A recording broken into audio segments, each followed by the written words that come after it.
Hello ಎಲ್ರಿಗೂ ನಮಸ್ಕಾರ. ಮತ್ತೊಂದು ವಿಡಿಯೋಗೆ ನಿಮಗೆ ಸ್ವಾಗತ. ಸೊ ಈ ಒಂದು ವಿಡಿಯೋದಲ್ಲಿ ಕನ್ನಡ ವ್ಯಾಕರಣದ ಬಗ್ಗೆ ತಿಳ್ಕೊಳ್ತಿದ್ದೀವಿ. ಸೊ ನಾವು ಇವತ್ತಿನ ವಿಡಿಯೋದಲ್ಲಿ ಫುಲ್ ಕನ್ನಡ ವ್ಯಾಕರಣದ ಬಗ್ಗೆ ಏನೇನು ತಿಳ್ಕೊಳ್ತೀವಿ ಅಂತ ಅಂದರೆ, ಸೊ ಭಾಷೆ ಅದರ ಬಗ್ಗೆ ತಿಳ್ಕೊತೀವಿ. ಆಮೇಲೆ ಭಾಷೆಯ ಕುರಿತಾದ ವ್ಯಾಖ್ಯಾನಗಳ ಬಗ್ಗೆ, ಭಾಷೆಯ ಮಹತ್ವಗಳ ಬಗ್ಗೆ, ಭಾಷೆಯ ಉಗಮ ಮತ್ತು ಇತಿಹಾಸದ ಬಗ್ಗೆ ಸ್ವಲ್ಪ ತಿಳ್ಕೊತೀವಿ. ಕನ್ನಡ ವರ್ಣಮಾಲೆ ಬಗ್ಗೆ ತಿಳ್ಕೊತೀವಿ. ನೆಕ್ಸ್ಟು ಅಕ್ಷರಗಳ ವರ್ಗೀಕರಣಗಳ ಬಗ್ಗೆ, ಆಮೇಲೆ ಆಧುನಿಕ ಭಾಷಾಶಾಸ್ತ್ರಜ್ಞರ ವರ್ಣಮಾಲೆ ಹೇಗಿದೆ ಅನ್ನೋದನ್ನು ತಿಳ್ಕೊತೀವಿ. ನೆಕ್ಸ್ಟೇ ಪ್ರಮುಖ ಅಂಶಗಳನ್ನ ನಾವು ತಿಳ್ಕೊತಾ ಹೋಗ್ತೀವಿ. ಸೊ ಹಾಗಾದರೆ ಬನ್ನಿ ಫಸ್ಟಿಗೆ ನೋಡೋಣ. ವ್ಯಾಕರಣ ಅಂದರೆ ಏನು ಅಂತ ನೋಡೋದಾದರೆ, ಭಾಷೆಯ ಕ್ರಮಬದ್ಧ ಅಧ್ಯಯನವೇ ವ್ಯಾಕರಣ ಅಂತ ಕರೀತಾರೆ. ನೆಕ್ಸ್ಟು ಭಾಷೆಯ ಘಟಕಗಳಾದ ಧ್ವನಿ, ಶಬ್ದ, ಪದ, ವಾಕ್ಯ ಇವುಗಳ ಪರಿಚಯ ಹಾಗೂ ಭಾಷೆಯೊಂದಿಗೆ ಹೊಂದಿರಬಹುದಾದ ಸಂಬಂಧವನ್ನು ಕುರಿತು ವಿವರಿಸಿ ಹೇಳುವ ಶಾಸ್ತ್ರವೇ ವ್ಯಾಕರಣ ಅಂತ ಕರಿತೀವಿ. ಸೊ ನೆಕ್ಸ್ಟು ಭಾಷಾ ಘಟಕಗಳ ಕುರಿತು ಅಧ್ಯಯನ ಮಾಡುವ ಶಾಸ್ತ್ರವೇ ವ್ಯಾಕರಣ. ಏನು ಹೇಳಿ, ಭಾಷಾ ಘಟಕಗಳ ಕುರಿತು ಅಧ್ಯಯನ ಮಾಡುವಂಥ ಒಂದು ಶಾಸ್ತ್ರವನ್ನು ಸ್ಟಡಿಯನ್ನು ವ್ಯಾಕರಣ ಅಂತ ಕರಿತೀವಿ. ನೆಕ್ಸ್ಟ್ ನೋಡೋದಾದರೆ, ಭಾಷಾ ರಚನಾಶಾಸ್ತ್ರವೇ ವ್ಯಾಕರಣ ಅಂತಲೂ ಕರಿಬೋದು. ಸೊ ನೆಕ್ಸ್ಟ್ ನೋಡೋದಾದರೆ ನಾವು, ಹಾಗಾದರೆ ಓಕೆ, ಈಗ ನೆಕ್ಸ್ಟ್ ಯಾವ್ದು ನೋಡ್ತೀವಿ ಅಂತ ಅಂದರೆ, ಭಾಷೆ ಅಂದರೆ ಏನು ಅಂತ ನೋಡ್ತೀವಿ. ಭಾಷೆ ಅಂತ ಅಂದರೆ, ಭಾಷೆ ಎಂಬ ಪದವು ಸಂಸ್ಕೃತ ಪದದ ಭಾಷ್ ಎಂಬ ಧಾತುವಿನಿಂದ ಬಂದಿದೆ. ಭಾಷೆ ಎಂದರೆ ಸಂಸ್ಕೃತದಲ್ಲಿ ಹೊಳೆಯುವುದು ಎಂದು ಅರ್ಥ. ಸೊ ಓಕೆ, ನೆಕ್ಸ್ಟು ಯಾವುದು ಬುದ್ಧಿಗೆ ಹೊಳಪು ನೀಡುತ್ತದೋ, ಮಾನವನ ಜೀವನವನ್ನು ಮಾನವನ್ನಾಗಿ ಮಾಡುತ್ತದೋ ಅದನ್ನು ಭಾಷೆ ಅಂತ ಕರಿತೀವಿ. ನೆಕ್ಸ್ಟು ಭಾಷೆ ಎಂಬುದಕ್ಕೆ ಇಂಗ್ಲೀಷ್ನಲ್ಲಿ ಲ್ಯಾಂಗ್ವೇಜ್ ಎಂಬ ಪದವನ್ನು ಬಳಸಲಾಗುತ್ತದೆ. ಇದು ಲ್ಯಾಟಿನ್ ಭಾಷೆಯ ಲಿಂಗ್ವಾ ಎಂಬುದರಿಂದ ಬಂದಿದ್ದು ನಾಲಿಗೆ ಎಂಬ ಅರ್ಥವನ್ನು ಹೊಂದಿರುತ್ತದೆ. ನಾಲಿಗೆಯಿಂದ ಹೊರಬೀಳುವ ಮಾತುಗಳನ್ನು ಆಡುವ ಕ್ರಿಯೆಗೆ ಸಾಧನ ವ್ಯವಸ್ಥೆಯೇ ಈ ಭಾಷೆ ಅನ್ನೋದು ಆಗಿರುತ್ತೆ. ಇನ್ನು ಬೇರೆದು ನೋಡೋದಾದರೆ, ಭಾಷೆಯು ಮಾನವ ಜನಾಂಗದ ಅತ್ಯಮೂಲ್ಯವಾದ ಸ್ವತ್ತುಗಳಲ್ಲಿ ಒಂದಾಗಿರೋದು ಈ ಭಾಷೆ ಅನ್ನುವಂಥದ್ದು. ನೆಕ್ಸ್ಟ್ ನೋಡೋದಾದರೆ ನಾವು, ದಂಡಿ ಏನಂತ ಹೇಳಿದ್ದಾನೆ ಅಂತ ಅಂದರೆ, ಮಾತೆಂಬ ಜ್ಯೋತಿ ಬೆಳಗದೆ ಇದ್ದಿದ್ದರೆ ಜಗತ್ತೆಲ್ಲವೂ ಕತ್ತಲೆಯಿಂದ ತುಂಬಿ ಹೋಗಿರುತ್ತಿತ್ತು ಅಂತ ದಂಡಿಯವರು ಹೇಳಿದ್ದಾರೆ. ಜಗತ್ತಿನಲ್ಲಿ ಮಾನವರಿಗೆ ಮಾತ್ರ ಮಾತನಾಡುವ ಕಲೆ ಇರುವುದು. ಮಾನವನ ಮಿದುಳಿನ ಎಡಭಾಗದಲ್ಲಿ ಮಾತನಾಡುವ ಶಕ್ತಿಯ ಕೇಂದ್ರವಿದೆ ಎಂದು ಹೇಳಲಾಗುತ್ತೆ. ನೆಕ್ಸ್ಟು ಭಾಷೆ ದೇವರ ಕೊಡುಗೆ ಎಂದು ಋಗ್ವೇದದ 7ನೇ ಮಂಡಲದಲ್ಲಿ ಹೇಳಲಾಗಿದೆ. ಎಷ್ಟನೇ ಮಂಡಲದಲ್ಲಿ? ಸೊ 7ನೇ ಮಂಡಲದಲ್ಲಿ ಭಾಷೆಯು ದೇವರ ಕೊಡುಗೆ ಅಂತ ಹೇಳಲಾಗಿದೆ. ನೆಕ್ಸ್ಟ್ ನೋಡೋದಾದರೆ, ಭಾಷೆ ದೇವರ ಕೊಡುಗೆ ಅಂತ ಹೇಳಲಾಗಿದೆ. ಥಾಡ್ ಎಂಬ ದೇವತೆಯಿಂದ ಭಾಷೆಯು ಮಾನವನಿಗೆ ಲಭ್ಯವಾಗಿದೆ ಎಂಬುದು ಈಜಿಪ್ಟಿಯನ್ನರು ನಂಬ್ತಾರೆ. ಯಾವ ದೇವರು ಅಂತ ಅಂದರೆ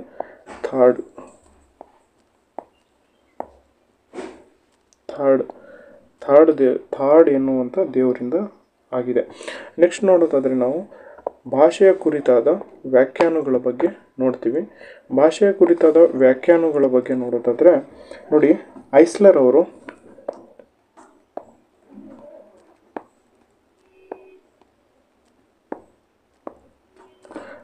ಅವರು ಏನಂತ ಹೇಳಿದ್ದಾರೆ ಅಂತ ಅಂದರೆ, ಆತ್ಮವಿರುವ ಅಥವಾ ಮನಸ್ಸಿರುವ ಯಾವುದೇ ಪ್ರಾಣಿಗಳ ಅನುಭವಗಳ ಅಭಿವ್ಯಕ್ತಿಯೇ ಭಾಷೆ ಅಂತ ಹೇಳಿದ್ದಾರೆ. ನೋಡಿ, ಇದು ಭಾಷೆಯ ಕುರಿತಾದ ವ್ಯಾಖ್ಯಾನಗಳು ಏನು ಹೇಳ್ತಿದ್ದೀನಲ್ಲ, ತುಂಬ ಇಂಪಾರ್ಟೆಂಟ್ ಆಗಿರುತ್ತೆ. ಕೆಲವೊಂದು ಎಕ್ಸಾಮಲ್ಲಿ ಡೈರೆಕ್ಟಾಗಿ ಕೇಳುವಂಥ ಒಂದು ವ್ಯಾಖ್ಯಾನ ಕೇಳಿಬಿಟ್ಟು ಈ ಒಂದು ವ್ಯಾಖ್ಯಾನ ಯಾರು ಹೇಳಿದ್ದಾರೆ ಅಂತಲೂ ಹೇಳ್ಬೋದು. ಅಥವಾ ಇವನು ಅಂದರೆ, ಈಗ ಎಕ್ಸಾಂಪಲ್ ಐಸ್ಲರ್ ಅನ್ನೋರು ಏನಂತ ಹೇಳಿದ್ದಾರೆ ಈ ಥರನೂ ಕೇಳ್ಬೋದು. ತುಂಬ ಇಂಪಾರ್ಟೆಂಟ್ ಆಗಿರುತ್ತೆ. ಸೊ ನೆಕ್ಸ್ಟ್ ನೋಡೋದಾದರೆ, E.H. ಸ್ಪುಟ್ವಾಂಟ್ ಇವರು ಸಮಾಜದ ವ್ಯಕ್ತಿಗಳು ಅವರ ಪರಸ್ಪರ ವ್ಯವಹಾರ ಸೌಲಭ್ಯಕ್ಕಾಗಿ ಬಳಸುವ ಯಾದೃಚ್ಛಿಕ ಧ್ವನಿ ಸಂಕೇತಗಳ ವ್ಯವಸ್ಥೆಯೇ ಭಾಷೆ ಅನ್ನೋದು ಇವರ ವಾದ ಆಗಿರುತ್ತದೆ. ಪ್ಲೇಟೋ ತುಂಬ ಇಂಪಾರ್ಟೆಂಟು ಸ್ನೇಹಿತರೆ.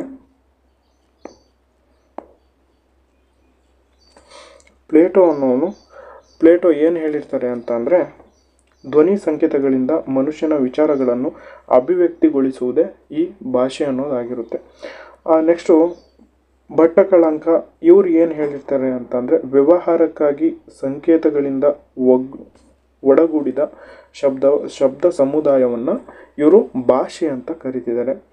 ನೆಕ್ಸ್ಟು ಮಾರ್ಟಿ ಅವರು ಏನು ಹೇಳಿದ್ದಾರೆ ಅಂತ ಅಂದರೆ, ಒಂದು ಚಿತ್ತಸ್ಥಿತಿಯನ್ನು ಉದ್ದೇಶದಿಂದ ಕೂಡಿದ ಧ್ವನಿಗಳ ಉಚ್ಚಾರದಿಂದ ವ್ಯಕ್ತಪಡಿಸುವುದು ಭಾಷೆ ಅಂತ ಹೇಳಿದ್ದಾರೆ. ಸೊ ನಾವು ನೆಕ್ಸ್ಟ್ ನೋಡೋದಾದರೆ, ನೆಕ್ಸ್ಟು ಭಾಷೆಯ ಮಹತ್ವವನ್ನು ನೋಡ್ತೀವಿ. ಅದಕ್ಕಿಂತ ಮುಂಚೆ ಸ್ವಲ್ಪ ಡಿಸ್ಕಷನ್ ಮಾಡೋಣ. ಕನ್ನಡದ ಮೊದಲ ವ್ಯಾಕರಣ ಕೃತಿ ಯಾವುದು ಅಂತ ಅಂದರೆ ಕರ್ನಾಟಕದ ಭಾಷಾ ಭೂಷಣ ಅನ್ನೋದಾಗಿರುತ್ತೆ. ಇದು ಸಂಸ್ಕೃತದಲ್ಲಿ ಇರುವಂಥದ್ದು. ಇದನ್ನು ಬರೆದವರು 2ನೇ ನಾಗವರ್ಮ ಆಗಿರ್ತಾನೆ. ನೆಕ್ಸ್ಟು ಹಳೆಗನ್ನಡದ ಮೊದಲ ವ್ಯಾಕರಣ ಕೃತಿ ಯಾವುದು ಅಂತ ಅಂದರೆ, ಅಥವಾ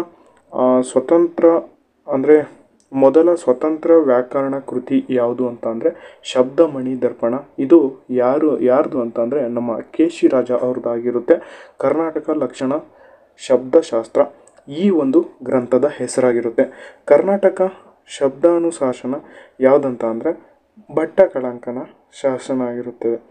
ನೆಕ್ಸ್ಟು ಕನ್ನಡ ಭಾಷೆಗೆ 2000ದಿಂದ 2500 ವರ್ಷಗಳ ಇತಿಹಾಸ ಇರೋದು ಕಂಡುಬರುತ್ತದೆ. ಹಾಗೆ ಅವನು ಎಕ್ಸಾಮಿನರು ನಿಮಗೆ ಕನ್ಫ್ಯೂಷನ್ ಮಾಡ್ಬೋದು ಎಲ್ಲಿ ಅಂತ ಅಂದರೆ, ಇದು ಕನ್ನಡ ಭಾಷೆಗಿರೋದು, ಆಯಿತಾ. ನೆಕ್ಸ್ಟು ಕನ್ನಡ ಸಾಹಿತ್ಯಕ್ಕೆ ಎಷ್ಟು ವರ್ಷಗಳ ಇತಿಹಾಸ ಇದೆ ಅಂತ ಏನಾದರೂ ಎಕ್ಸಾಮಿನರ್ ಎಕ್ಸ್ಪೆಕ್ಟ್ ಮಾಡಿದರೆ ನಿಮ್ಮಿಂದ, ಸೊ ಅದಕ್ಕೆ ಆನ್ಸರ್ ಬಂದುಬಿಟ್ಟು 1000 ವರ್ಷಗಳ ಇತಿಹಾಸ ಅನ್ನೋದಾಗಿರುತ್ತೆ. ನೋಡಿ, ಕನ್ನಡ ಭಾಷೆ ಕೇಳಿದ್ರೆ 2000ದಿಂದ 2500 ವರ್ಷಗಳು. ಆಮೇಲೆ ಸಾಹಿತ್ಯಕ್ಕೆ ಬಂದುಬಿಟ್ಟು 1000 ವರ್ಷಗಳ ಇತಿಹಾಸ ಇರೋದು ಕಂಡುಬರುತ್ತೆ. ಇದಿಷ್ಟು ಕ್ಲಿಯರ್ ಆಗಿದೆ ಅಂತ ಅಂದ್ಕೊತೀನಿ. ನೆಕ್ಸ್ಟ್ ನೋಡೋದಾದರೆ ಭಾಷೆಯ ಮಹತ್ವದ ಬಗ್ಗೆ ನೋಡೋದಾದರೆ ಈಗ ಭಾಷೆಯು ಎಲ್ಲೆಲ್ಲಿ ಹೆಲ್ಪ್ ಮಾಡುತ್ತೆ ಅಂತ ಅಂದರೆ, ನಮಗೆ ಸಂಸ್ಕೃತಿಯ ವಾಹಕವಾಗಿದೆ. ಅಂದರೆ ಹಿಂದಿನ ಕಾಲದ ಸಂಸ್ಕೃತಿಗಳ ಬಗ್ಗೆ ಈ ಭಾಷೆಯಿಂದ ನಾವು ಕಲಿಬೋದು. ಭಾಷೆಯಿಂದ ಜ್ಞಾನದ ವೃದ್ಧಿಯನ್ನು ಕೂಡ ಮಾಡ್ಕೋಬೋದು. ವಿಚಾರ ವಿನಿಮಯಕ್ಕೆ ಉತ್ತಮ ಸಾಧನ ಈ ಭಾಷೆ ಅನ್ನೋದಾಗಿರುತ್ತೆ. ಅಭಿಪ್ರಾಯಗಳ ಅಭಿವ್ಯಕ್ತಿ ಮಾಧ್ಯಮ ಆಗಿರುತ್ತೆ. ಸಂವಹನದ ಮಾಧ್ಯಮ ಕೂಡ ಆಗಿರುತ್ತೆ. ಧ್ವನಿ ಸಂಕೇತಗಳ ಅಭಿವ್ಯಕ್ತಿ ಸಾಧನ ಈ ಒಂದು ಭಾಷೆ ಆಗಿರುತ್ತದೆ. ಹಾಗಾದರೆ ಜಗತ್ತಿನ ಅತಿ ಹೆಚ್ಚು ಜನರು ಮಾತನಾಡುವ ಭಾಷೆ ಯಾವುದು ಅಂತ ಕಾಮೆಂಟಲ್ಲಿ ತಿಳಿಸ್ಕೊಡಿ. ಸೊ ಓಕೆ, ನೆಕ್ಸ್ಟ್ ನೋಡೋದಾದರೆ ಕನ್ನಡ ಭಾಷೆಯ ಉಗಮ ಮತ್ತು ಇತಿಹಾಸದ ಬಗ್ಗೆ ತಿಳ್ಕೊಳ್ಳೋಣ. ಸೊ ನೋಡಿ, ಕನ್ನಡ ಭಾಷೆಯ ಹುಟ್ಟು ಸುಮಾರು ಆಗಲೇ ಹೇಳಿದ್ನಲ್ಲ 2500 ವರ್ಷಗಳ ಇತಿಹಾಸ ಇರೋದು ಕಂಡುಬರುತ್ತೆ. ಆದರೆ ಲಿಖಿತ ಸಾಕ್ಷ್ಯಾಧಾರಗಳ ಪ್ರಕಾರ ಕನ್ನಡ ಭಾಷೆಯ ಪ್ರಾರಂಭ ಕಾಕುತ್ಸ ವರ್ಮನು ಹೊರಡಿಸಿದ ಹಲ್ಮಿಡಿ ಶಾಸನದಿಂದ ಪ್ರಾರಂಭವಾಗೋದು. ನೋಡಿ, ಕಾಕುತ್ಸ ವರ್ಮ ಹಲ್ಮಿಡಿ ಶಾಸನ ಬರೆದಿರೋದು. ಇದನ್ನು ಎಕ್ಸ್ಪೆಕ್ಟೇಷನ್ ಮಾಡ್ಬೋದು ಕ್ವಶನನ್ನು.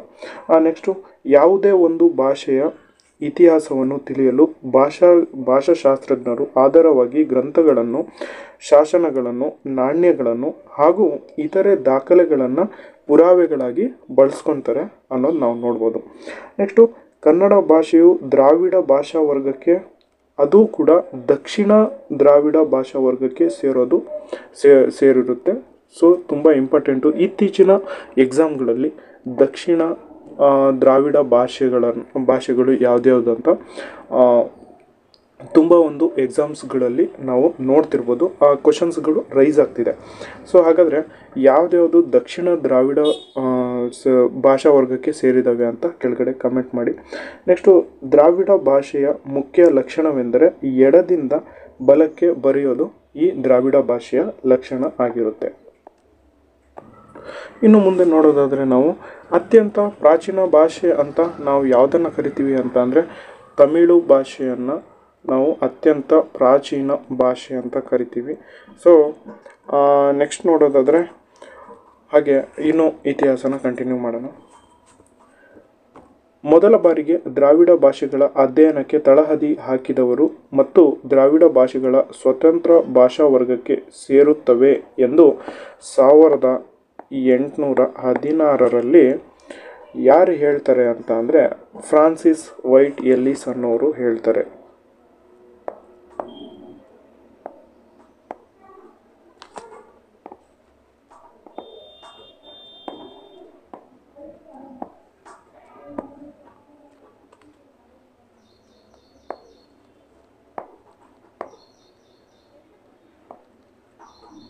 ಫ್ರಾನ್ಸಿಸ್ ವೈಟ್ ಎಲ್ಲಿಸರ್ ಅವರು ತಿಳಿಸಿರ್ತಾರೆ.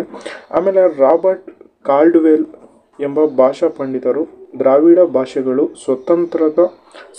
ಸಂಸ್ಕೃತ ಜನ್ಯವಲ್ಲ, ಆದರೆ ದ್ರಾವಿಡ ಪದ ಮಾತ್ರ ಸಂಸ್ಕೃತದ್ದು ಅಂತ ಹೇಳಿರುವಂಥದ್ದು.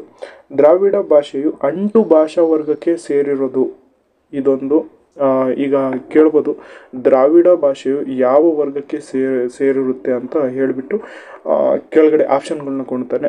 ಅಲ್ಲಿ ಆಪ್ಷನ್ ಯಾವುದು ಅಂತ ಅಂದರೆ ಅಂಟು ಭಾಷಾ ವರ್ಗಕ್ಕೆ ಸೇರಿರೋದು ಈ ದ್ರಾವಿಡ ಭಾಷೆ ಆಗಿರುತ್ತೆ.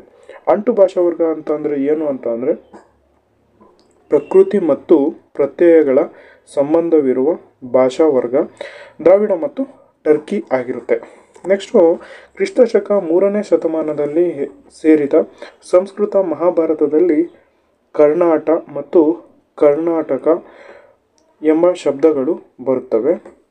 ಹಾಗೆ ಸಂಸ್ಕೃತದಲ್ಲಿ ಕರ್ನಾಟಕ ಎಂಬ ಶಬ್ದಗಳ ಪ್ರಸ್ತಾಪ ಬಂದರೆ ಪ್ರಾಕೃತದಲ್ಲಿ ಕನ್ನಡ ಎಂದಿರುವುದನ್ನು ಗುರುತಿಸಬಹುದಾಗಿದೆ. ಕ್ರಿಸ್ತಪೂರ್ವ 3ನೇ ಶತಮಾನದಲ್ಲಿ ಭಾರತಕ್ಕೆ ಭೇಟಿ ನೀಡಿದ್ದ ಗ್ರೀಕ್ ಪ್ರವಾಸಿ ಟಾಲೆಮಿ ಅವರ ಬರಹದಲ್ಲಿ ಕನ್ನಡ ನಾಡಿನ ಪ್ರಸಿದ್ಧ ಸ್ಥಳಗಳ ಹೆಸರನ್ನು ಗುರುತಿಸಲಾಗಿದೆ. ಸೊ ಹಾಗಾದರೆ ಟಾಲೆಮಿಯವರು ಬರೆದಿರುವಂತಹ ಒಂದು ಬುಕ್ ಯಾವುದು ಅಂತ ಅಂದರೆ ಜಿಯೋಗ್ರಫಿ ಆಗಿರುತ್ತೆ. ಹಾಗೆ ಎಷ್ಟು ಸ್ಥಳಗಳನ್ನ ಅವರು ಬರೆದಿದ್ದಾರೆ ಅಂತ ಅಂದರೆ 8 ಸ್ಥಳಗಳನ್ನ ಅವರು ಬರೆದಿರುವಂಥದ್ದು. ಕ್ರಿಸ್ತಪೂರ್ವ 2ನೇ ಶತಮಾನದಲ್ಲಿ ತಮಿಳಿನ ಕಾವ್ಯ ಶಿಲಪ್ಪಾದಿಗಾರಂ ಇಳಂಗೋ ಅಡಿಗಳ್ ಅನ್ನುವಂಥ ಪದ ಅಂದರೆ ಅಲ್ಲಿ ಮೆನ್ಷನ್ ಆಗಿದೆ ಶಿಲಪ್ಪಾದಿಗಾರಂ ಅಲ್ಲಿ. ಕನ್ನಡಿಗರನ್ನು ಕರುನಾಡವರ್ ಎಂದು ಸಂಬೋಧಿಸಲಾಗಿದೆ. ಸರಿನಾ? ಇನ್ನು ನೆಕ್ಸ್ಟ್ ನೋಡೋದಾದರೆ ನಾವು ಕ್ರಿಸ್ತಶಕ 1ನೇ ಶತಮಾನದಲ್ಲಿ ರಚಿತವಾಗಿರುವ ಶಾತವಾಹನರ ದೊರೆ ಹಾಲರಾಜನ ಗತಸಪ್ತಮಿ ಹಾಗಾದರೆ ಎಷ್ಟು ಶೃಂಗಾರ ಪದ್ಯಗಳು ಇದ್ದಾವೆ ಅಂತ ಅಂದರೆ ಕ್ರಿಸ್ತಶಕ 1ನೇ ಶತಮಾನದ ರಚಿತವಾಗಿರುವ ಶಾತವಾಹನರ ದೊರೆ ಹಾಲರಾಜನ ಗತಸಪ್ತಶತಿ ಎಂಬ ಪ್ರಾಕೃತ ಗ್ರಂಥದಲ್ಲಿ ಪೊಟ್ಟ, ತುಪ್ಪ, ಪೆಟ್ಟು, ರೊಟ್ಟಿ, ಊರೋ ಇತ್ಯಾದಿ ಪದಗಳನ್ನು ವಿದ್ವಾಂಸರು ಗುರುತಿಸಿದ್ದಾರೆ. ಸೊ ಹಾಗಾದರೆ ಈ ಗತಸಪ್ತಮಿಯಲ್ಲಿ ಎಷ್ಟು ಶೃಂಗಾರ ಪದ್ಯಗಳಿದ್ದಾವೆ ಅಂತ ಅಂದರೆ 700 ಪದ್ಯಗಳಿರೋದು ನಾವು ನೋಡ್ಬೋದು. ನೆಕ್ಸ್ಟು ಈ ಹಾಲರಾಜ ಎಷ್ಟನೇ ದೊರೆ ಅಂತ ಅಂದರೆ ಇವನು ಅದನ್ನು ಕಮೆಂಟ್ ಮಾಡಿ ತಿಳಿಸಿ. ಸುಮಾರು ಕ್ರಿಸ್ತಶಕ 150 ಕಾಲಕ್ಕೆ ಸೇರಿದ ಗ್ರೀಕ್ ಪ್ರಹಸನದಲ್ಲಿ ಕನ್ನಡ ಶಬ್ದಗಳಿವೆ ಎಂದು ಗುರುತಿಸಲಾಗಿದೆ. ಈಜಿಪ್ಟಿನ ನೈಲ್ ನದಿಯ ದಕ್ಷಿಣ ಭಾಗದಲ್ಲಿ ದೊರೆತಿರುವ ಅಕ್ಸಿರಿಂಕಸ್ ಪ್ಯಾಪಿರೈ ಎಂಬ ಹೆಸರಿನ ಪ್ರಹಸನದಲ್ಲಿ ಪಶ್ಚಿಮ ಕರಾವಳಿಗೆ ಸೇರಿದ ಮಲ್ಪಿ ನಾಯಕನ ಉಲ್ಲೇಖವಿರೋದು ಇಲ್ಲಿ ಕಂಡುಬರುತ್ತದೆ. ಜೊತೆಗೆ ಕನ್ನಡದಲ್ಲಿರುವ ದಿನಾರ ಮತ್ತು ದ್ರಮ್ಮ ಪದಗಳಿವೆ ಇಲ್ಲಿ. ನೆಕ್ಸ್ಟ್ ನೋಡೋದಾದರೆ ನಾವು ಕನ್ನಡ ವರ್ಣಮಾಲೆಯ ಬಗ್ಗೆ ನೋಡ್ಬೋದು. ಈಗ ನೋಡಿ, ಒಟ್ಟು ಕನ್ನಡ ವರ್ಣಮಾಲೆಯಲ್ಲಿ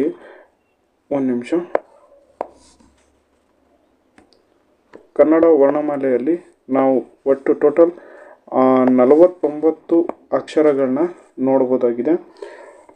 ಹಾಗೆ ನೋಡಿ, ಈಗ ಕ ವರ್ಗ, ಚ ವರ್ಗ, ವ ವರ್ಗ, ತ ವರ್ಗ, ಪ ವರ್ಗಗಳಂತ ಒಟ್ಟು 5 ವರ್ಗಗಳನ್ನು ನೋಡ್ಬೋದಾಗಿರುತ್ತೆ. ನೆಕ್ಸ್ಟು ನೋಡಿ 52. ಹಾಗಾದರೆ ಈ 52 ಯಾರ ಪ್ರಕಾರ ಇದೆ ಅಂತ ಅಂದರೆ ಎರಡನೇ ನಾಗವರ್ಮನ ಪ್ರಕಾರ 52 ಅಕ್ಷರಗಳು ಇರೋದು ನೋಡ್ಬೋದು. ಸೊ 47 ಯಾರ ಪ್ರಕಾರ ಅಂತ ಅಂದರೆ ಕೇಶಿರಾಜನ ಪ್ರಕಾರ 47 ಇರುವಂಥದ್ದು ನಾವು ನೋಡ್ಬೋದು. ಹಾಗಾದರೆ 32 ಇದು ಯಾರ ಪ್ರಕಾರ ಅಂತ ಅಂದರೆ ಆಧುನಿಕ ಭಾಷಾಶಾಸ್ತ್ರಜ್ಞರ ಪ್ರಕಾರ ಇರೋದು. ನೋಡಿ, ಪ್ರಸ್ತುತ ಕನ್ನಡ ವರ್ಣಮಾಲೆಯಲ್ಲಿರೋದು 49 ಅಕ್ಷರಗಳು. ಇವು ಕೂಡ ತುಂಬ ಇಂಪಾರ್ಟೆಂಟು. ಇದು ನಾಗವರ್ಮನ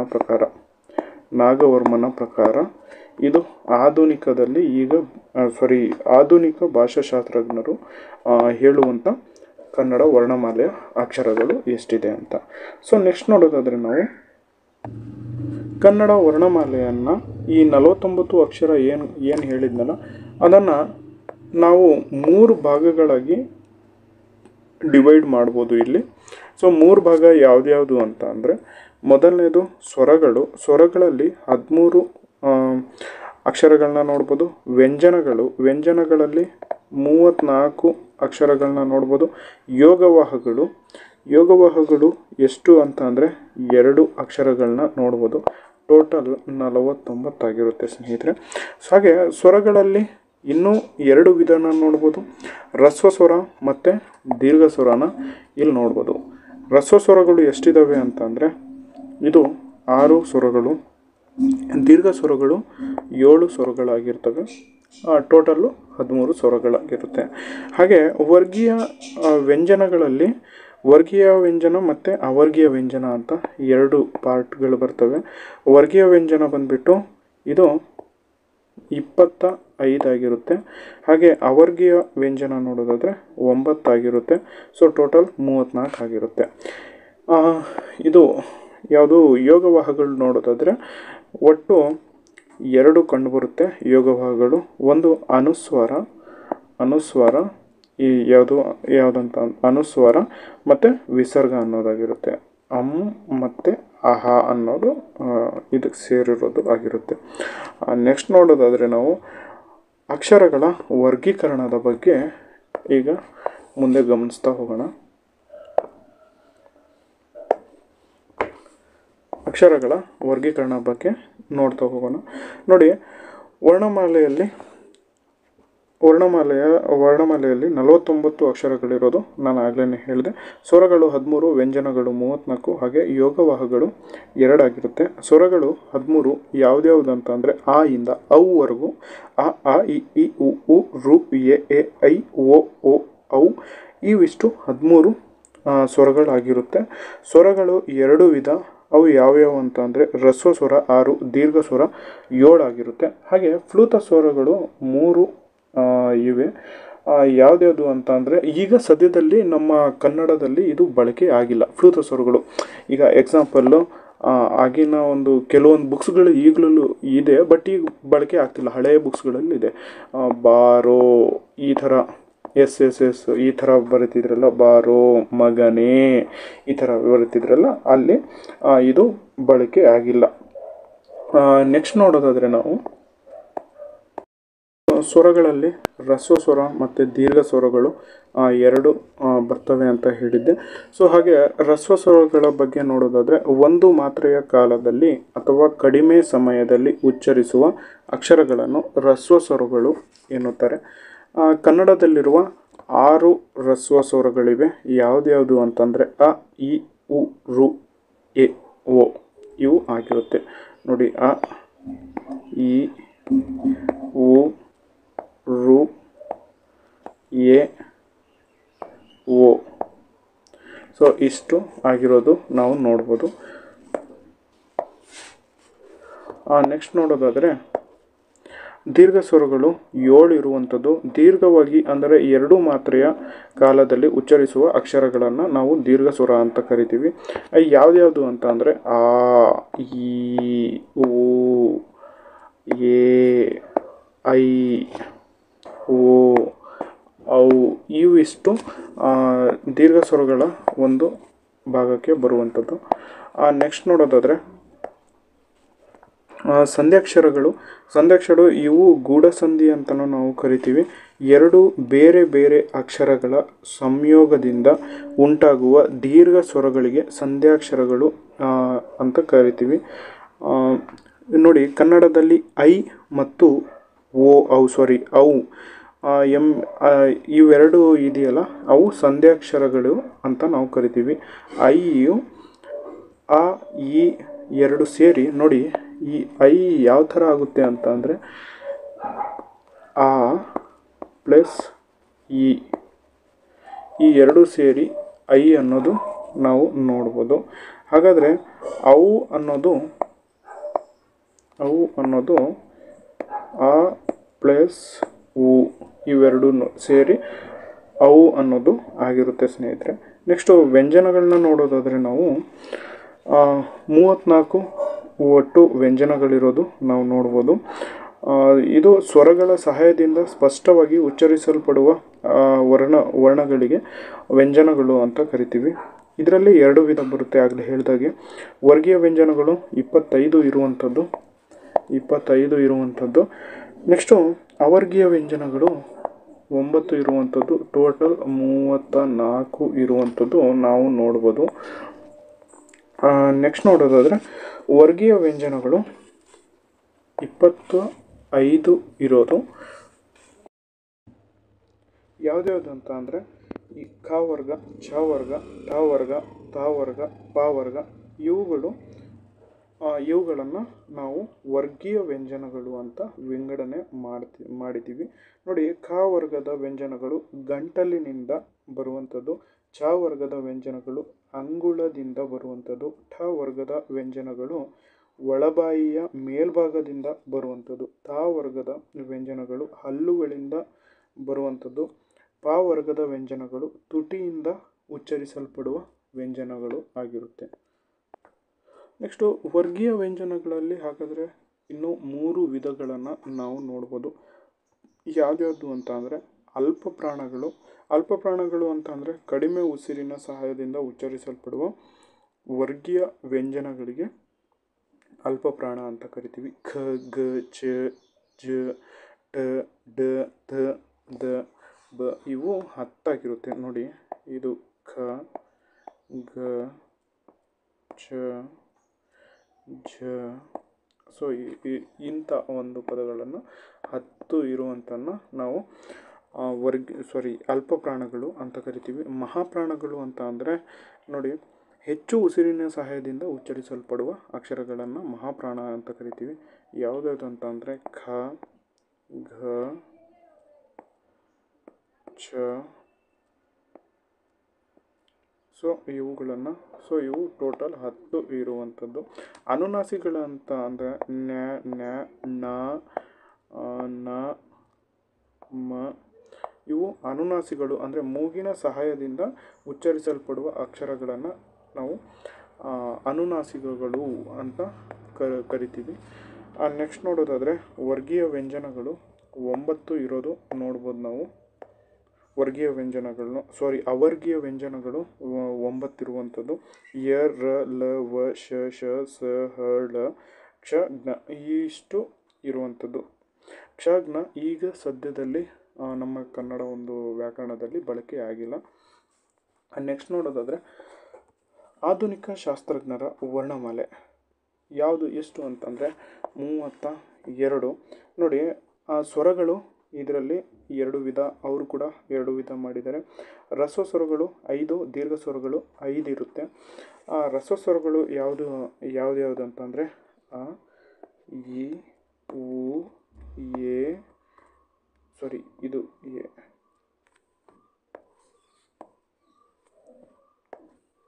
ಅ, ಇ, ಉ, ಎ, ಓ. ಇಷ್ಟಾಗಿರುತ್ತೆ. ಹಾಗಾದರೆ ದೀರ್ಘ ಸ್ವರಗಳು ಇದರಲ್ಲೂ ಕೂಡ 5 ಅವರು ಹೇಳುವಂಥದ್ದು. ಆ, ಇ, ಉ, ಎ, ಓ. ಇಷ್ಟು ಆಗಿರುವಂಥದ್ದು ನೋಡ್ಬೋದು. ನೆಕ್ಸ್ಟ್ ನೋಡೋದಾದರೆ ವ್ಯಂಜನಗಳು ವರ್ಗೀಯ 10, ಅವರ್ಗೀಯ 7 ಆಗಿರುತ್ತೆ. ವರ್ಗೀಯಗಳು ಖ, ಛ, ಠ, ತ, ಪ, ಘ, ಝ, ಢ, ಧ, ಪ ಇವು ಇಷ್ಟು ವರ್ಗೀಯ ವ್ಯಂಜನಗಳು. ಅವರ್ಗೀಯ ವ್ಯಂಜನಗಳು 7 ಆಗಿರ್ತವೆ. ಯ, ರ, ಲ, ವ, ಸ, ಹ, ಳ, ಶ ಅನ್ನೋದು ಇರಲ್ಲ ಇದರಲ್ಲಿ. ನೆಕ್ಸ್ಟು ಅನುನಾಸಿಕಗಳು ಜ್ಞ, ನ, ನ, ನ, ಮ ಇಷ್ಟಾಗಿರುತ್ತೆ. ಅವರ್ಗೀಯ ವ್ಯಂಜನಗಳು 7, ವರ್ಗೀಯ ವ್ಯಂಜನಗಳು 10, ಹಾಗೆ ಅನುನಾಸಿಕಗಳು 5. ಇಷ್ಟು ನಾವು ಆಧುನಿಕ ಭಾಷಾಶಾಸ್ತ್ರಜ್ಞರ ವರ್ಣಮಾಲೆಯಲ್ಲಿ ನಾವು ನೋಡ್ಬೋದು. ಟೋಟಲ್ 32 ಆಗಿರುತ್ತೆ. ಯೋಗವಾಹಗಳು 2 ಆಗಿರುತ್ತೆ. ಅಂ ಮತ್ತು ಅನುಸ್ವಾರ. ಅಂ ಅಂದರೆ ಅನುಸ್ವಾರ, ಅಹ ಅಂದರೆ ವಿಸರ್ಗ. ಸೊ ನೋಡಿ, ಹಾಗಾದರೆ ನಾವು ಈ ವಿಡಿಯೋದ ಕೊನೆಯ ಘಟ್ಟದಲ್ಲಿದ್ದೀವಿ. ಪ್ರಮುಖ ಅಂಶಗಳನ್ನು ಚರ್ಚೆ ಮಾಡೋಣ. ಕವಿರಾಜ ಮಾರ್ಗವನ್ನು ಮೊದಲು ಸಂಪಾದಿಸಿ ಪ್ರಕಟಿಸಿದವರು ಯಾರು ಅಂತಂದರೆ ಕೆ.ಬಿ. ಪಾಠಕ್ ಅವರಾಗಿರುತ್ತಾರೆ. ಕವಿರಾಜ ಮಾರ್ಗ ದಂಡಿಯ ಕಾವ್ಯದರ್ಶಿವನ್ನು ಆದರ್ಶವಾಗಿಟ್ಟುಕೊಂಡು ರಚಿಸಿದ ಸ್ವತಂತ್ರ ಅನುವಾದಿತ ಕೃತಿ. ಇದೊಂದು ಲಕ್ಷಣ ಗ್ರಂಥ ಅಥವಾ ಶಾಸ್ತ್ರ ಗ್ರಂಥವಾಗಿದೆ. ಸರಿನಾ? ಕನ್ನಡದ ಮೊದಲ ಗದ್ಯ ಕೃತಿ ಯಾವುದು ಅಂತ ಅಂದರೆ ವಡ್ಡಾರಾಧನೆ. ಶಿವಕೋಟಾಚಾರ್ಯ ಕ್ರಿಸ್ತಶಕ 920ರಲ್ಲಿ ಇದನ್ನು ಬರೆದಿರ್ತಾರೆ, ವಡ್ಡಾರಾಧನೆಯನ್ನು. ಕನ್ನಡದ ಮೊದಲ ವ್ಯಾಕರಣ ಗ್ರಂಥ ಯಾವುದು ಅಂತಂದರೆ ನಾನು ಆಗಲೇ ಹೇಳಿದ್ನಲ್ಲ, ಕೇಶಿರಾಜ ಅವರು ಬರೆದಿರುವಂಥದ್ದು ಶಬ್ದಮಣಿ ದರ್ಪಣ. ಇದನ್ನು 1260ರಲ್ಲಿ ಅಂದರೆ 13ನೇ ಶತಮಾನದಲ್ಲಿ ಇದನ್ನು ರಚಿಸಿರ್ತಾರೆ. ನೆಕ್ಸ್ಟ್ ನೋಡೋದಾದರೆ ದಕ್ಷಿಣ ದ್ರಾವಿಡ ಭಾಷೆಗಳಲ್ಲಿ ತಮಿಳು ಅತ್ಯಂತ ಪ್ರಾಚೀನ ಭಾಷೆಯಾಗಿದ್ದು ಇದಕ್ಕಿರುವ ಪುರಾವೆಗಳಲ್ಲಿ ತೊಲ್ಕಾಪಿಯರವರು ಬರೆದ ತೊಲ್ಕಾಪಿಯಂ ಅತ್ಯಂತ ಪ್ರಾಚೀನ ವ್ಯಾಕರಣ ಗ್ರಂಥ ಆಗಿರುತ್ತೆ. ನೆಕ್ಸ್ಟು ಕನ್ನಡ ದಕ್ಷಿಣ ದ್ರಾವಿಡ ಭಾಷೆಗಳಲ್ಲಿ ಕಂಡುಬರುತ್ತದೆ. ಕನ್ನಡದ ಮೊದಲ ಕೃತಿ ಯಾವುದು ಅಂತಂದರೆ ಕವಿರಾಜ ಮಾರ್ಗ. ಇದನ್ನು ಶ್ರೀ ವಿಜಯ ಪಂಪ ಪೂರ್ವ ಯುಗದಲ್ಲಿ ರಚನೆ ಮಾಡಿರ್ತಾನೆ. ಹಾಗೆ ಕನ್ನಡದಲ್ಲಿ ದೊರೆತ ಅತ್ಯಂತ ಪ್ರಾಚೀನ ಗ್ರಂಥ ಇದು ಆಗಿರುತ್ತೆ. ಇದು ಕ್ರಿಸ್ತಶಕ 850ರಲ್ಲಿ ಇದು ಕಂಡುಬರುತ್ತದೆ. ಹಾಗಾದರೆ 1-2 ಕ್ವಶನ್ಸ್ಗಳನ್ನ ಕೊನೆಯದಾಗಿ ಕೇಳ್ತಾ ಇದ್ದೀನಿ. ಕಮೆಂಟಲ್ಲಿ ತಿಳಿಸಿ ಅದರ ಆನ್ಸರ್ನ. ಗೊತ್ತಾಗಲಿಲ್ಲ ಅಂತಂದರೆ I will discuss next videos. ದ್ರಾವಿಡ ಭಾಷೆಯು ಡ್ಯಾಶ್ ಭಾಷಾ ವರ್ಗಕ್ಕೆ ಸೇರಿದೆ. ಇದು ಆಪ್ಷನ್ ಕೊಡ್ತೀನಿ. ವಿಭಕ್ತ ಭಾಷಾ ವರ್ಗ, ಅಂಟು ಭಾಷಾ ವರ್ಗ, ಪ್ರತ್ಯಯಿಕ ಭಾಷಾ ವರ್ಗ, ಬಹುಪದಯುಕ್ತ ಭಾಷಾ ವರ್ಗ ಯಾವುದು ಅಂತ ತಿಳಿ. 2ನೇ ಕ್ವಶನ್, ಭಾಷೆಯ ಸಂವಾದಿಯಾಗಿ ಲ್ಯಾಂಗ್ವೇಜ್ ಎಂಬ ಪದವನ್ನು ಬಳಸುತ್ತಿದ್ದ ಈ ಕೆಳಗಿನ ಯಾವ ಭಾಷೆಯ ಮೂಲವಾಗಿದೆ? ಅಂದರೆ ಈ ಲ್ಯಾಂಗ್ವೇಜ್ ಅಂತ ಏನಿದೆಯಲ್ಲ ಅದು ಯಾವ ಭಾಷೆಯ ಮೂಲ ಆಗಿದೆ?